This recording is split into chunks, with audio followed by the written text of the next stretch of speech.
Welcome back to the One Drink Book Club, the podcast where we pair great books with great conversations and at least usually one good drink. I'm your host, Jamey, and today we're diving into Theo of Golden by Allen Levi. This New York Times best-selling fiction is about a mysterious elderly gentleman named Theo who arrives in the small southern city of Golden, Georgia. He then begins a mission of anonymous kindness by buying pencil portraits from a local coffee shop and returning them to the people depicted. It's a heartwarming story about friendship, connection, generosity, and savoring the art we all experience around us. Joining me today is somebody I've known for a long time, well before podcasts existed, my college friend, Amy Balcius. Amy is a wise, kind, and thoughtful person, and I can't think of a better person to unpack a book that centers on connection and friendship. So grab your drink of choice, settle in, and let's talk about Theo of Golden. Amy, thank you so much for coming and joining me on this. Super excited to be here. Thanks for having me on. Been looking forward to this conversation, really. Well, I assume you liked the book. Loved this book. Yes. And I know you texted me this past week and you're like, hey, look at this photo of this book in the #1 spot on the New York Times bestseller list. Yeah. I get it. It's not a surprise why. And it's so impressive that it's his first novel. Yes. That's Just got to an be incredible debut. Yeah. And I also think it's something that probably is needed right now. It's a little bit like the Ted Lasso of books in the sense of we're in this time, it's very divided, and you have this main character who brings people together and is warm and thoughtful and generous and kind. And I think we all could use a little more of that. We could all use a little more Theos in our lives for sure right now.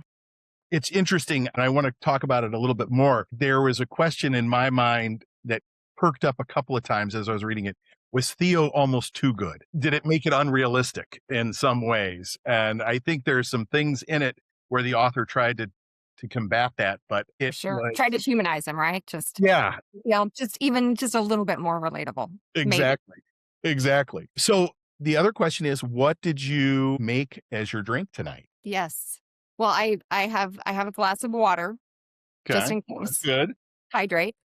But then also I have my One Drink Book Club glass.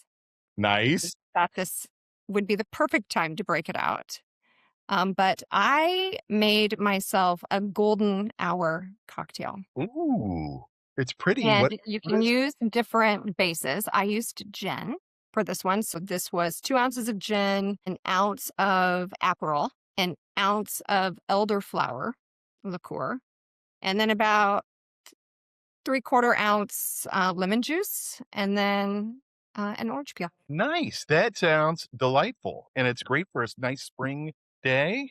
Kind of light, Yeah. but kind of nice. Well, How that about sounds you? What delicious. are you drinking over there?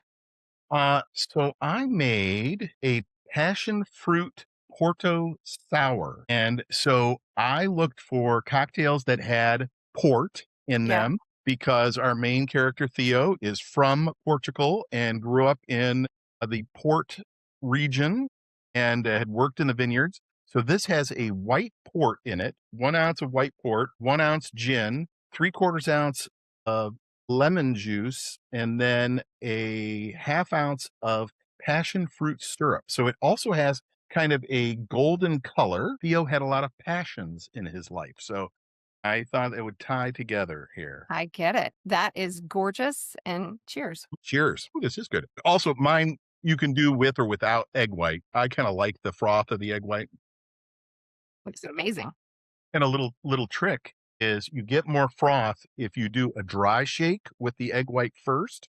So when you shake it up, you don't put the ice in, you shake it, then add the ice, shake it again, and then pour it out. So it's a little cocktail tip for you. Little tip for the future. Yeah. I don't normally mix my own cocktails. I'm Ah. gonna be honest. So this was really fun. I was having to Google some things.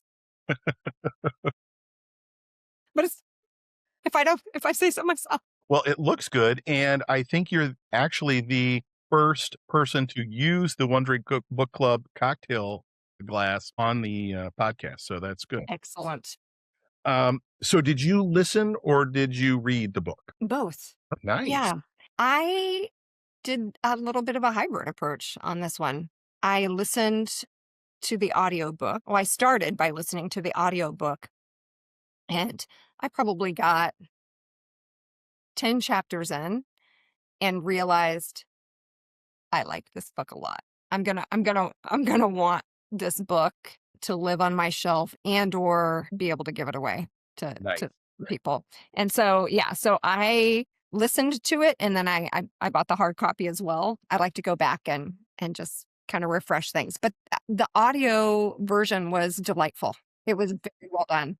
It was extremely well done. David Morse was the voiceover talent who narrated it. And one of the things about this book for people listening is it has a lot of characters. And David Morse did all the voices and really did a good job. The one thing, if there was a complaint, and it's not really a complaint, is that he has kind of a southern drawl, which is perfect for this book because it takes place in Georgia. Theo is very thoughtful. He's very patient. He moves to Golden and he has a lot of time on his hands. And so it talks about him walking down the street very slowly and noticing this and noticing that and talking with people. It was very unhurried. So the voice was also unhurried. And so it definitely was one of those ones. Did you listen to it at 1.0 or did you speed it up? I went hardcore 1.0 on this one. It was partly also because I didn't predict the exact ending, but I knew there's got to be some sort of reveal here at the end. And I just was really enjoying it so much. I didn't want to rush it. Totally fair. I have become conditioned to listening to it a little faster. And this one, I was like, it had reverted to one or like maybe the second time I listened, and I was like, oh no, I can't do this. This is, this I is love the speed.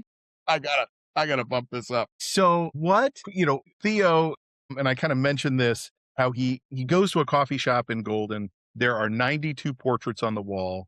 He gets this spark of an idea to buy the portraits, and they're all people who are local residents, and he wants to gift the portrait to the person who is drawn there. But he wants to meet them. And so he has to send these letters that approach them in a way that's not threatening or creepy and deliver that. And so he meets these wonderful people and kind of gets to know them. Who were the people that really stood out to you as kind of interesting characters that you really liked? Well, I loved Theo. I mean, it's hard to read this book and not just absolutely adore a human being that is characterized in such a warm way as the author did with Theo. I mean, to your point, he almost doesn't seem real at points because he is just so curious and gentle and emotionally available and just, probably who we all kind of aspire to be, right? And so I really did love the character of Theo. I also really loved Minette. So Yeah. Minette, if you remember, was the very first portrait that he did a bestowal to her. She resonated with me because she kind of reminded me of this career woman. And, I've had that in my own life and just that questioning that you do of, wanting to be a mom or how do you find work-life balance and all of these things. And it just was a really special meeting, I feel like, for Theo as well, because it was his first portrait bestowal. And it just really stuck with me how he navigated that conversation, how he made her feel so seen.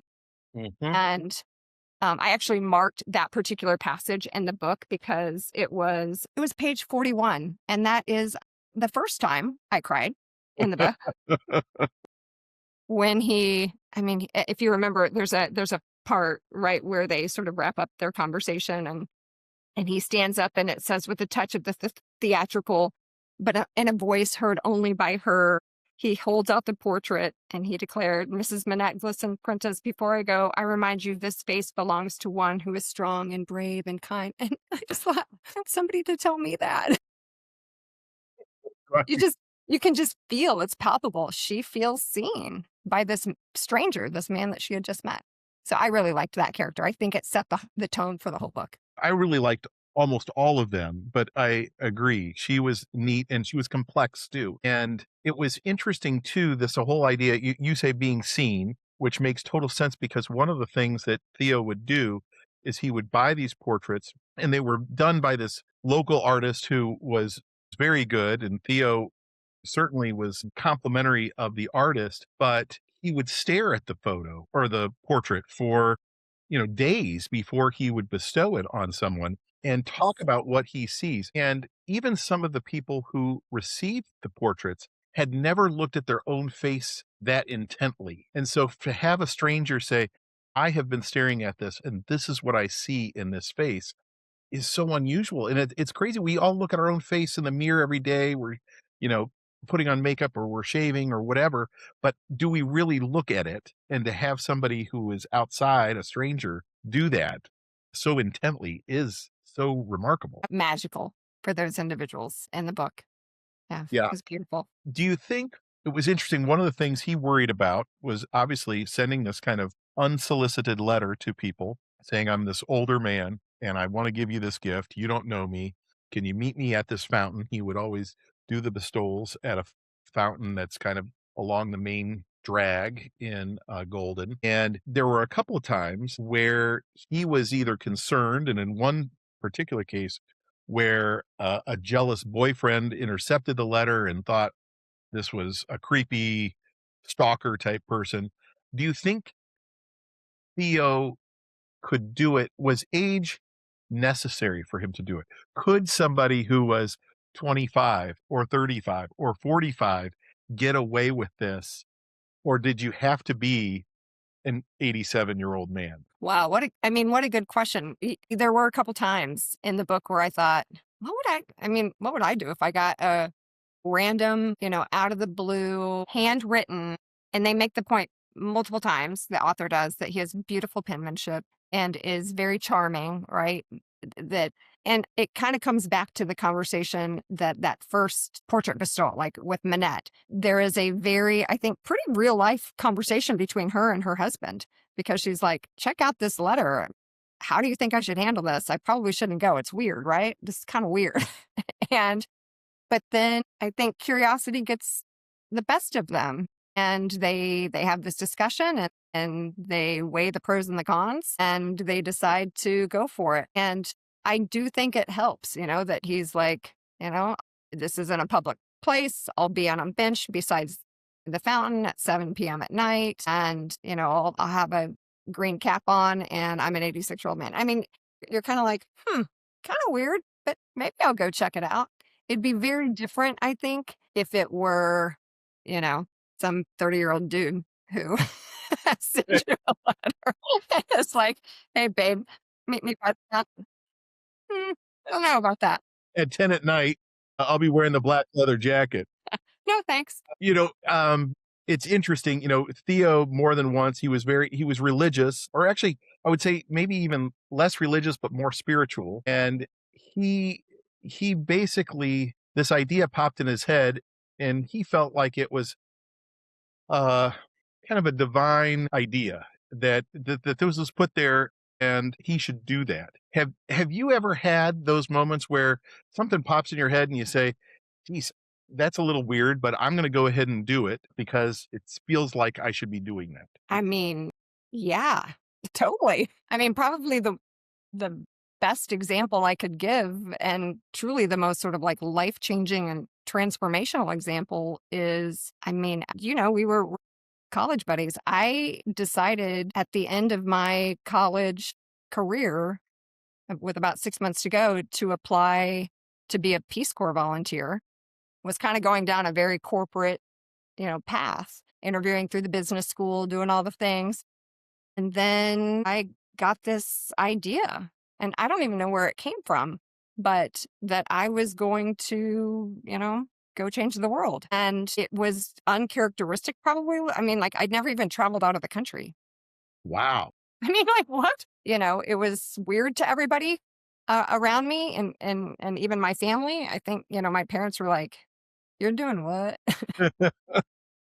What's going on with that? And people be like, why? I mean, there's so much here in the US that you could do to And I would say, and I remember saying this at the time, like, I am having a hard time explaining it, but I feel compelled to go do this. And so, yeah, less than a month after I graduated from Indiana University, I was on a plane to Eastern Europe with the Peace Corps, assigned to the country of Lithuania, which I was like, great, where is it? And, the punchline to the story, which is then on my very first day in the country of Lithuania, I met my future husband, a random Lithuanian guy. And so here we are, And I 29 think years it later. worked out. I mean, I was absolutely uh, compelled and guided by some sort of a higher power on that one. I have to think. That's so neat.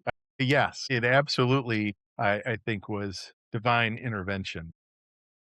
But do you have a story? I mean, I just shared that's a You know, you've got to have one too. I do have a story, and I at the risk of repeating myself, I think I actually told the story during a different podcast, but it's one that was really powerful to me in that sense of this was obviously planted there. And I was in 8th grade. We did a class trip from South Bend, Indiana to the East Coast. And so we drove these buses, and it was like 2 weeks, and we went to Niagara Falls, we went to Philadelphia, we went to New York, we went to Washington. And in New York, we stopped at some giant mall, probably it was in New Jersey, and they let us roam the mall for a couple of hours. And I was with one other guy. We had kind of paired off and we were tooling around. And I noticed that there were all these kind of like older people who were just kind of sitting on benches, at malls. It was kind of the season. They would go there during the day because there was nothing else to do. And it struck me that these people were there and they looked kind of sad. And this idea popped in my head that I should go buy a rose and give it to one of the older women there. Like, what a crazy idea for an 8th grade guy to do this. And I looked up and there was a florist, like literally right there. I went in and I bought one rose and I came out and then my buddy was saying, like, what are you doing? Like, why did you just buy that? Where are you going? And I looked for the first woman I saw sitting on a bench, some older woman. So I walked over and I gave it to her and I just said, kind of awkwardly, like, hi, this is for you. And then I kind of quickly scurried away because I thought, this was super embarrassing. Why, that was kind of a weird thing to do. And we were going up an escalator and I feel this tap on my back and it was her. And she said, did you give me this rose? And I said, yes. And she said, thank you so much. My husband died 1 year ago today. And like this, I was feeling sad. I mean, I was just like, oh my gosh, like talk about being a vessel there. It was No, really crazy. But what I'm often reminded of is, and it doesn't have to be divine intervention, but what Theo said to these people was so powerful because, as you said, they felt very seen and they felt like they were being somebody was being kind. And I am always struck, and I've told my kids this, like, you don't realize the power that you have to make other people feel good. And it's just words. Like if you can say something that you recognize or that you see. I mean, we all carry good opinions of our friends, of of our coworkers and things like that. But taking the time to mention it means so much to people and it happens so few times. And so I think, especially when you're young, you're so focused on yourself and your own insecurities and things like that, but you don't realize this power you have inherently. And it doesn't come from money, it doesn't come from power or success, but literally just expressing positive thoughts to somebody and sharing those is such a simple gift to give. for sure. What a great story. And I think it's twofold, right? It's like one, listening to the intuition. I think this would be very Theo approved, by the way. Listening to the intuition of that moment for you, just talking about that example, right? But then, actually then taking the action. I think a lot of us throughout the day, or maybe you think of an idea or you have some sort of intuition about something kind to do, and then do you actually do it, Yeah. right? Yeah. You And actually do it. there's so many things that kinda get in the way, especially if it's I mean, some of it's just the regular stuff. "Hey, I'm busy. I got other things I'm working on." I that and then Right. sometimes it's this risk of, like Theo, this is a little bit weird. Hey, I'm buying this thing and I'm going to give it to somebody who I don't know. That's a little uncomfortable, and it's uncomfortable for both Theo and the receiver. Like, hey, we've never done this, so. Right. Yeah, it's getting over that, which is hard to do. But, the risk is so low to say something nice. I mean, what is somebody really going to, or what is the really going to be offended by that? Exactly. So Exactly anyway, right. it's interesting. One of the things they really focus a lot on art, both man-made art, whether it's the portraits or painting or architecture, as well as natural art, flowers and rivers and trees and all of that. Then they also touch on music. Music plays a part both in some of the Sure. characters. There's a cellist who is a character, and people who sing. How did you connect on that? What speaks to you more? Is it visual, or is it musical? Is it words? Man, I love it all. I love just creativity and whatever shape or form that is, right? So, right, music plays a big role in the book, art for obvious reasons, but you're right. It's more than just, portraits or paintings or things like that. But you really get the sense as Theo navigates his way through the book and going on walks and literally just observing the natural world and having so much admiring the beauty of it and noticing. I mean, it really made me pause and think, how many times am I just like blowing through somewhere or so?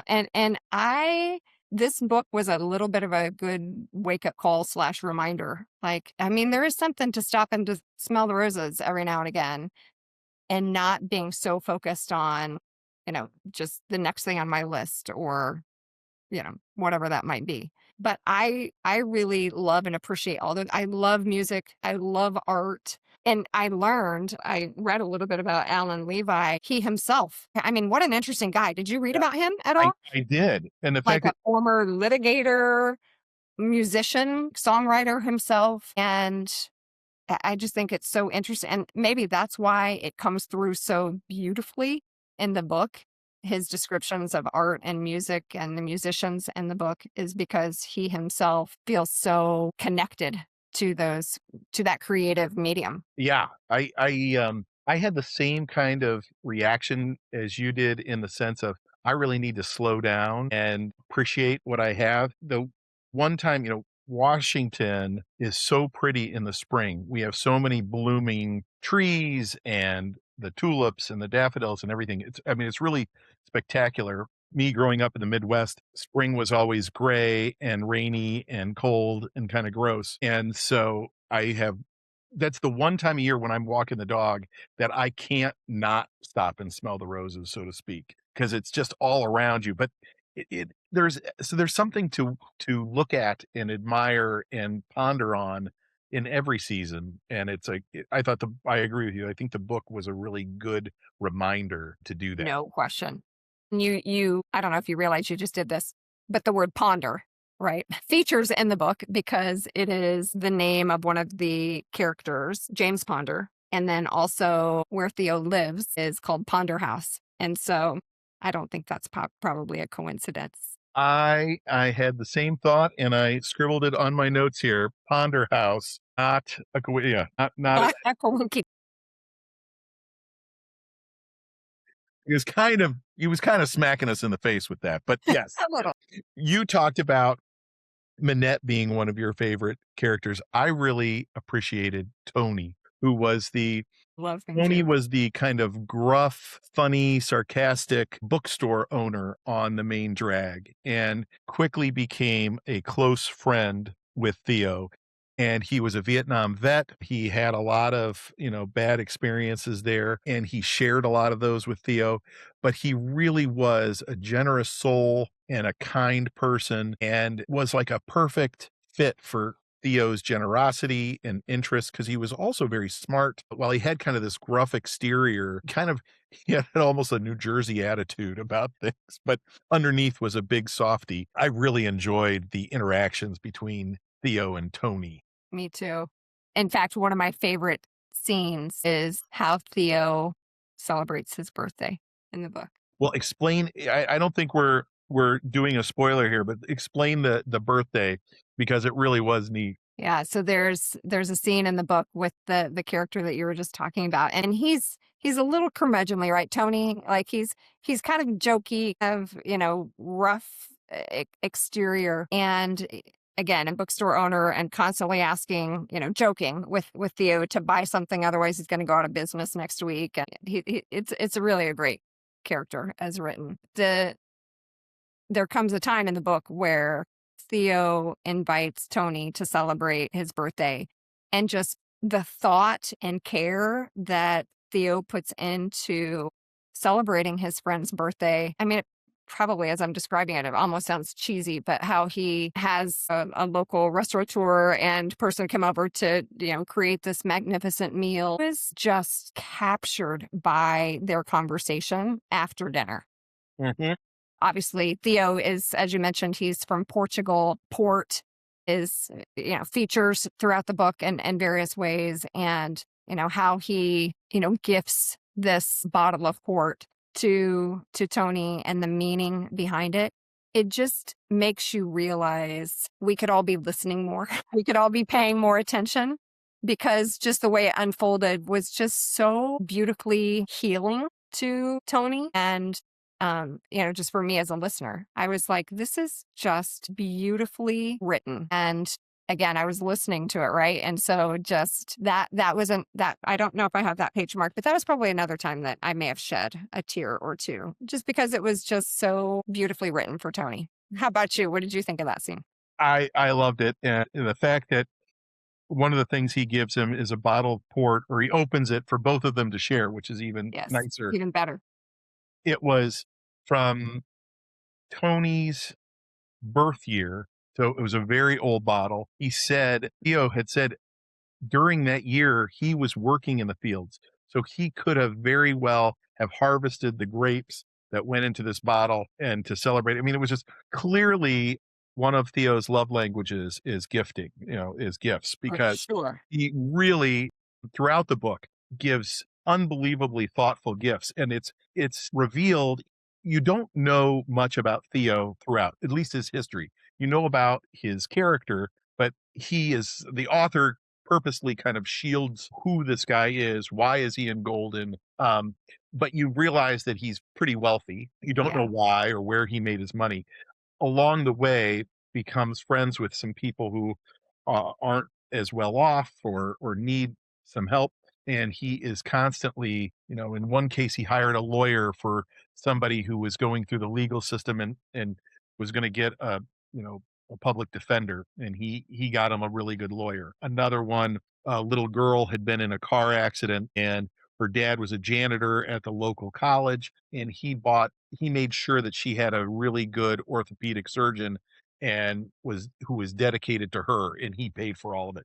So he was clearly a man of means, but also knew how to use it in really effective ways, in meaningful ways. So I think I thought that was very neat. We talked a little bit about how was Theo too good. What was your reaction to that? There was the one scene where Theo um, had given was going to give a portrait to a younger, beautiful young woman, and her kind of jealous jerk boyfriend shows up and kind of threatens him physically and is confrontational. Did Theo's reaction to him surprise you? I mean, a little bit, yeah, because you see a side of him that you've never seen before. But let me tell you, in the moment, I was like, hell yeah, Theo. Yeah, Theo got really angry, Like, and he got super angry, and frankly, it made him a little bit more believable as a character, I think. I kind of liked that scene because it did make him feel, I mean, just a little more relatable and believable, and maybe a little bit less like a saint in the book. But I'm glad I think that was a good scene to sort of humanize him a little bit. yeah. I couldn't help but think about you and Minda and Bobacanti, which is your coffee shop in Carmel, Indiana, and you have two locations in the Indianapolis area. The coffee shop plays an interesting role in Theo of Golden because it is the place where all these portraits are hung, but it's also a place where the community kind of gathers, and the owners are a couple who become friends with Theo, and it is really kind of a home base for many of the characters in the book. Is does that something you and Minda had in your head when you started Bobacanti? 100%. I mean, we're not or never planned to be in the coffee shop business. And just because my husband is in commercial real estate, it just kind of the opportunity came up, and, all credit to Minda and his vision for things like that. But he was like, this is what this community needs in this location, our first one down in Fountain Square. In Indianapolis. And he felt so strongly about that. And by extension, me too. I'm like, absolutely.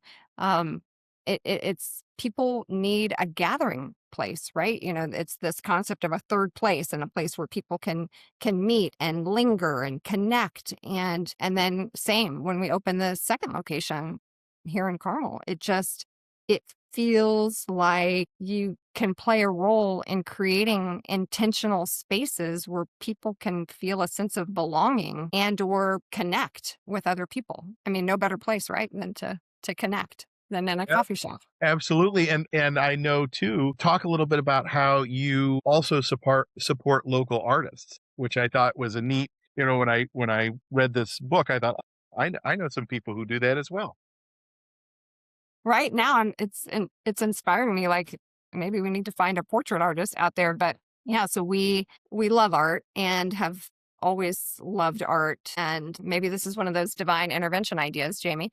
But probably now 3 or 4 years ago, this idea came to us of like, well, we have these hot cups, like a to-go cup that you get in a coffee shop.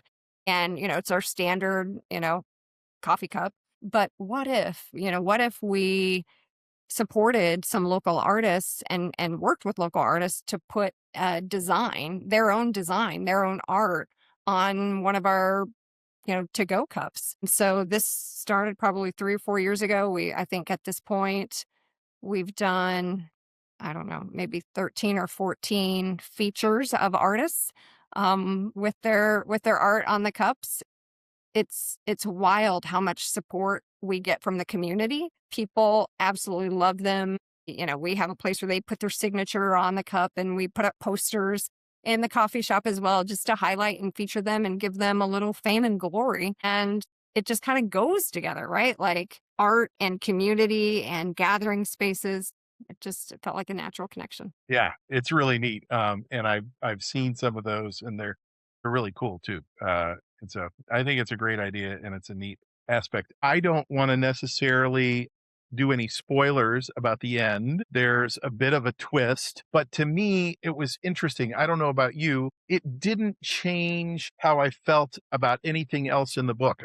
I almost thought it was like an interesting way to explain why Theo was in Golden. And there was another kind of touching scene or two where it might draw a tear to your eye. But at the same time, I felt like the journey to get to that point was really the meat of the story. It could have ended a couple of different ways, and it really wouldn't have changed how I felt about the book. And that was my opinion. How did you feel? Same. What was interesting is, and I think you're the same. Like I've read my fair share of mysteries over the years, Yeah. whodunit. And so I have always this natural sort of like, I want to figure it out.